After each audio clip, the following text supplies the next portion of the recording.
Tala lava o telefon o le si ufonga o le lau mua, o le tala mua. Ua tuina atu I isi matanga luenga o le malo New Zealand, e le vaenga o le puipuinga, le New Zealand Defence Force, ia ni kopi o le ata whaataitai o le ripoti, e tu sai o suenga ia ua uma o na whaia, I le whaalawelave lea na ngoto ai se a awi sa whata, le waa o le malo New Zealand ingoa o le Manawanui. O le suenga po le assessment e pei o na whaia I le waa na ngoto o le HMN said Manawanui, e na o nisi o vaenga o le malo New Zealand ua tuwhaina atu iai, ai e le iloa po a whea, o le a wha iloa mo iai whaalawa I tele le lipoti, mo le sila fia o tangata uma. Sa whaalia mai e le li teitai au, Commodore Andrew Brown o le Navy in New Zealand, o lo o ia maua whautuanga mai ofisa malala nei o le malo, ua tuuina atu iai kopi o le suenga, e au fia ai le matanga luenga o le vai whafo, whapea le matanga luenga o le ngātai whale, le Maritime New Zealand, ma isi matanga luenga umaya a fia I mata upu whape nei, mo le fia maua o salatu fo I manatu e tusa o ngā luenga na whaia ina ua tula I mai lea whaalawe lave. O le litaitai au le nei o Commodore Brown, sa ulu iai I ngā luenga o le avesea o a upenga a toa maisi mea to tino le Navy mai to tonu o le Manawanui, a toa ai foi masua u maisi vaila au o ona e lamatia ai le sio manga e na ua taia le nei waa I le au I ngā taiu te fitoala ma muai mai u ina ngoto I le aso ono o le masino o kitopa o le tausanga na te nei lua afe luas furuma le faa. Whaalia mai e Brown, wa ia mauti noa, ua tele lava ina uma o na ave sea mai ia mea uma sa iai tu tono le nei waa, ai maise o le suau ma waila au o ona. Ai a whai o iai se vaenga o toe le uma o na ave sea mai I tane 5 o le waa, e mauti noa o na o sina vaenga I titi e le tele o lo o tu toe pēr. Na ia ta o foi o lo whaawa o pēr lava I le teiminei, o na fesoswani I le Navy in New Zealand, I le malo Sāmoa, I le mata I tuina leo le Sami, Malaysia se omanga, o lo o ngoto ai le vaale nei o le Manawanui. E se fulutolu ma le afa miliona Tala se vai ngā tupe whaau pōpō, ua mana o le whainga malo so whaatasi, e tuina atu I le whaalapo tonga o le ati na e o tulisi, le Tourism New Zealand, I le wha moe o le ama whai na wha tosino mai ai, ia se hau whainga whaau pōpō, e o I le fitu se furulua awhe, le hau whainga o tangata tā whao mai moa mai whafo. Whailo mai e le tamaitai Minister o tulisi o Louise Upston, o le neise eleni whaau pōpō e se furutolu te si 5 miliona tā la, o le awhiso swani lea mo polkala me wha tosina mai ai, ia tulisi mai au Sitalia, ailenga te lea, o isi maketi o tu mo le ati na e tulisi ia e malanga mai I New Zealand e awhi aile United States o America whapea ma saina I nai tausanga ia o lumana I nei. O se teimi o le so le o le a whalawa I tele mai ai ia le polka lame o whaatatia le whalapo tonga o whaingoina o le Tourism Growth Roadmap. Wow, fi ai ni fuafuanga e so ni ai I le malo ma le whaalapo tonga le nei ina ia o atu I le tausanga I lua awhe tolus furfa ua whaalua ina ia tupe maua mai le ati na e o tulisi matangata ta whao mai moa mai whafo. E tolu tesi ma le tolu miliona le awha inga o tulisi sa malanga ta whao mai I New Zealand I le tausanga ua mawai. Ai sa whailo mai e le li pandemia ia Christopher Larkson e mana o ia ina ia sisi pēr I lunga ia le awha inga ma wha teleina ia le awha I o latou e malanga ma tā whao mai I le tuno. Lipate mai le whaau pōpō o le tamau ainga o tangata au pito mau mea o New Zealand I le tausanga ua mawai, ai ele o whapena le tote le o tātou. O le vai aso nei lea sa whaasa lawai e le newspaper o le National Business Review, ia le lisi wha le tausanga o tangata e au pito I le leiro latou tamau ainga o New Zealand. Mai wātangi ai, o le au mau mea, e siri atu I le se lau piliona tā la, ia le tu whaatasinga o latou tamau ainga. O se sitanga lea mai le iwa lima te si 5 piliona tala sa iai I le tausanga o mawai. Pei taila, o le tausanga a toi lua afe luas fulfa na pa uai I le fa te si tasi 5 piliona tala ia le tufa te singa o le fua evelesi o le tamau a inga te tasi uma o New Zealand. Whailo mai le li ofisa sinia ia Gareth Kernan o le fua evelesi o le tamau a inga te tasi na pa u taru mai le whaiunga o le tausanga e lua afe luas full tasi o se tulanga e le I wha te iai o na tusa o le awha o a seta a le tele o a inga o la tau whale tō tino. O le tau fo I o whale sa tu mau peo na mawalalo na I lo le tūlanga o pito mawalunga lea na o iai I le tausanga e lua afe luas huluma le tasi. O lea o whanga solo I le aio kalai stete I e tala noanga alo ia I le vāle mālo Papua New Guinea ma tangata o le motu o Bougainville e winga I fuafuanga mo se mālo tūto tasi o le motu le nei o Bougainville I le tonu o Papua New Guinea. O ia tala noanga o tali malo ai le malo o New Zealand mai o whaia I le nofuanga o le fita le Burnham Military Camp I Christchurch. E pe ona sila fia o le tausanga lua afes fruiva lea sa langolango I nai e le ivas frufitu tesima le 5% o tangata o le motu le nei o Bougainville ia le fesili sa whapalota I se referendum mo sona malo tuto atasi. Pei tai o le whaiunga le nei e le whaamalo sia whaale tu la fono e pei o nai a ia se whengaingo le file mui le wau I tualua I le tausanga I lua afe mo le tasi.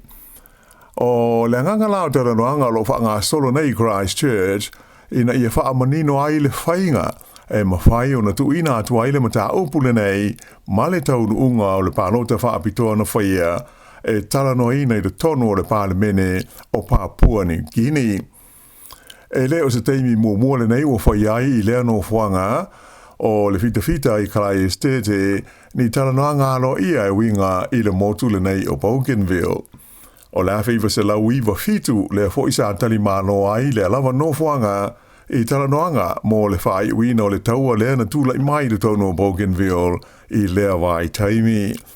O lea ua uma o na whai loa le pālemi o Papua New Guinea o James Marape I le whamoe ina ia tuina atu I le pālemene o le tunuu ia lea mata upu I le tausanga le nei lua awhi lua se fulu 5. Ua uma hoi o na whaasila mai e le whainga māloa Bougainville o lo o iailo lātou whaamoe e le tauona o I laso mua o se tema ua maua ia so lātou mālo tūto tasi mai pūlenga le mālo te leo Papua New Guinea. O tala noanga nei Christchurch e le o whaatanga ina aini sui o le au whaasala lau. E to lua ia nisi sa ave mua ma pālemi o New Zealand whape aiman stasi sa ave ma ko wana o le whale tupe tūru tono le tunu o ua saini I se tūsi alo ia ua la tau whisilingia ai le whainga whaamae mo le vai whafo a le whainga malo so whaatasi o loo tū nei le foe. O le vaianga au tū o loo whisilingia I la tau nei I le tūsi ua tu inatu I le malo o le vaianga o whaamtaleina o le whaalata atu lea o New Zealand I au tafa o le United States o Amerika e te ai I le malo o Saina. Whailo mai ai e Helen Clark ma Sir Jeffrey Palmer whapea I Dr. Don Prash ua matua whaapopole ina lava I la tau ini saunoanga la tamai nei a le Minister le mai whafo New Zealand ia wawasa manaya Winston Peters ai mai se ai foi o le li pālemia ia Christopher Luxon a toai mani ngai o inga le whainga mālo e tu sai o le wāwhia ngai o New Zealand ma mālo losi nei e lua o le larolangi le United States o Amerika ma Saina. Ua whaalia e lātou nei o New Zealand ua tele tau sanga o le lei ma mawhana lo na wāwhia aloha I ma mālo uma nei e lua o Amerika whaapea ma Saina. Ma e manino fo I ma māla malama le lei ia mālo e lua I le tūlanga o le mālo New Zealand ma ona tangata. Ai ua mai tawina la tamai nei le wha matalaina le mālo Amerika o le mālo Saina e le ngata o se atunu o lo la tau wā. Ai o se atunu e lamati ailo na saonga le mu ma mafua ia na tau mawhainga e una ia ai isi e tunu o le lalolangi e fili po fele i tū lātou te lango ina. O lo whautuina mālosi le nei tūsi le li pālemia ia Christopher Larkson ina ia whaamanino i se tū langa alo ia o lo tūmau pea o na le whaaitu au mālo New Zealand i lona wāwhenga iai male mālo a Amerika whaapea male mālo o Saina. Tō tasili tangata ua maliu, Malaysi tō tōru na manu nua ti ngā ina i se ta vale na lavea i li tū mālo le Bay of Plenty i le pōle o sā. Whailo mai e leo, o lea whaalavelave na tupu i la wala o le Station Road i le pita nuu o Poro e lata i whakatane. O le ua maliu na umai lavalo na soifua i le mea na lavea i le ta vale a o tangata manu nua tō tōru sa awinane i le whale mai i se tūlanga ti ngā ina ua tāo fia i nei mō tonga fitinga. Ina hai tala mai whafo, na manua se ta mai ta i whaasara lau o le TV iwa a Australia na fi se purufana leo, a o whaiesana li poti tu sao i lunga o le ea, mai i le ai o Los Angeles, i vevesi ma solo de te o lo tu lai mai ai, ona o le fifio tangata i whainga whaamai tau whe malanga inga, ale malo a Amerika. O le tamaita ile nei swa whai a Lauren Tomasi o le 9 News na la velo na vai se puru whana pau po se rubber bullet a o whaiera na whaasara launga mai whafuane le no whanga tu tonu le Metropolitan Detention Centre i le ai o LA. O se lipoti mai le whale televise iwa po le 9 Network i Sydney ta o mai ai o loo saunga le mu umal tamaita i whaasara lau i a Lauren Tomasi malana pueata mai o le a whaawo pea o na ngārurue mai la ua i LA i le lipotia mai leo vevesi o loo ali mai ai. E le ngata i le sui whaasara lau le nei o Australia, a e sa lipotia mai fo i le manu ai o se tangata pueata mai Peretania i vevesi le vaia i Los Angeles ana nafi i na ua whaanga i na whana e leo e tau whaata apea i solo te ma tau whaafile mu ia vevesi i lea ai te leo Amerika.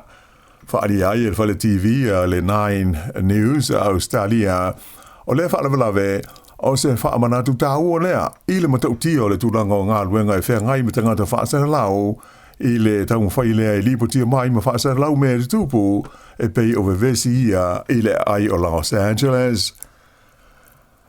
Ua se so nei aso tolu o vevesi ma tūrai mai solo te te nei i Amerika ona o le lefi fio le tōtele o tangata i whai ngā whaawai tau whe malanga inga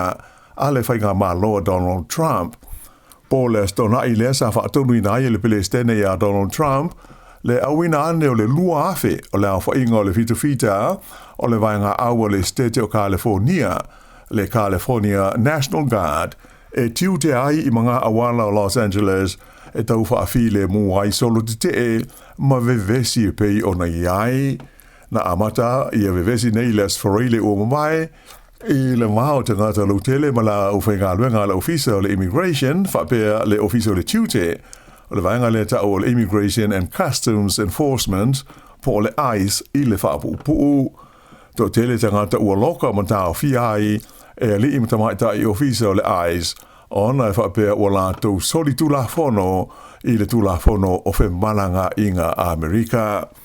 E o ana i lea sā ua whaatanuina i a leisi tolu se lau o fita le National Guard e tiu te ai i le leoleuina o le no whanga tūru tonu i LA lea ua tāo fia i nei tangata i ana loka mai e le ICE. O le awhi ngā luenga le ICE o se vaenga leo e ngā lunue i lalo le matanga luenga le saonga le move aloto i whale le Department of Homeland Security lea e whea ngai ma le tausinga o le tūla whono mea tau whe malanga inga a le United States o Amerika. Ua maliu le tu stalapeletania o Frederick Forsyth o se pailate na mafua o na vea matustala ona o le fia maua o se seleni e te tongi aia na aitala afu.